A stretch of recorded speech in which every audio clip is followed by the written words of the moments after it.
Hey guys, Vengeful Parrot here from Two True Reviews, and with this fourth and final video, I'm going to be wrapping up my review of Battlefield 4.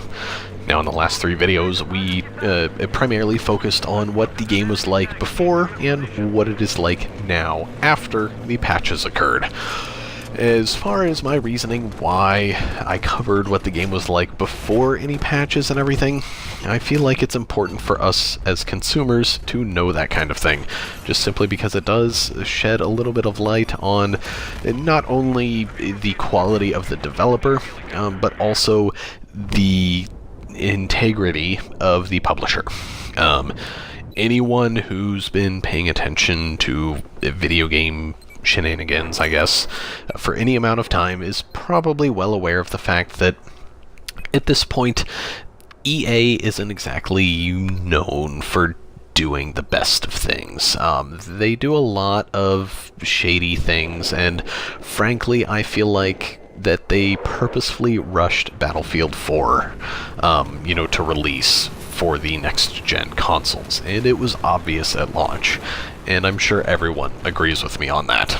I'm sure even EA agrees with me on that. However, they will never say that. Anyways, all of that aside, so in my videos previous to this one, I haven't really talked about the, game as far as like sound design, graphics, all that kind of stuff that I normally talk about. And that was just mainly because I felt like at this point, everybody pretty much knows what to expect from a Battlefield game. And in Battlefield 4, you will get your standard Battlefield experience. And, the sound design, as always, is phenomenal. Each gun has its own sound, whether you're up close or at a distance. And a lot of the times, if you pay enough attention, you can actually identify what weapon they are using based solely on that sound.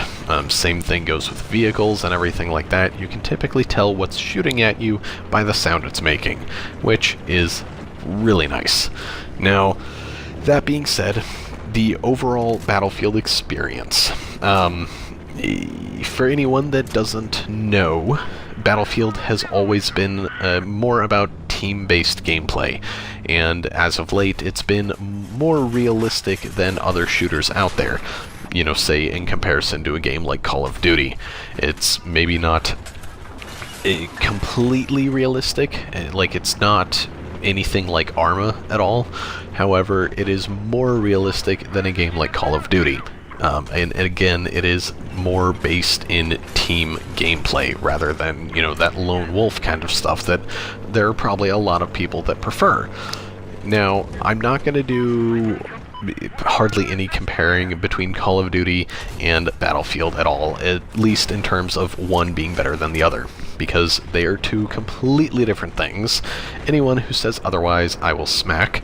But the only commonality they really share is that they're first-person shooters. Other than that, everything else is different. They're meant for different types of people.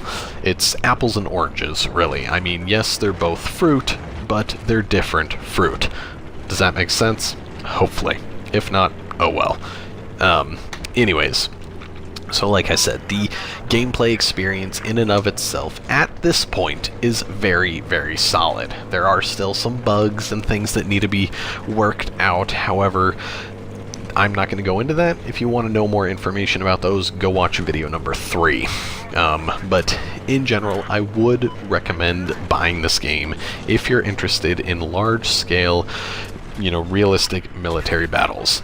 If you're the kind of person that maybe wants something a little smaller, not 64 players large, and, maybe something that's not quite realistic but sort of arcadey, then you're probably going to want to lean a little more towards the Call of Duty side of the fence. However, if you've tried Call of Duty and it wasn't your cup of tea, this may be exactly what you're looking for, and you should give it a try.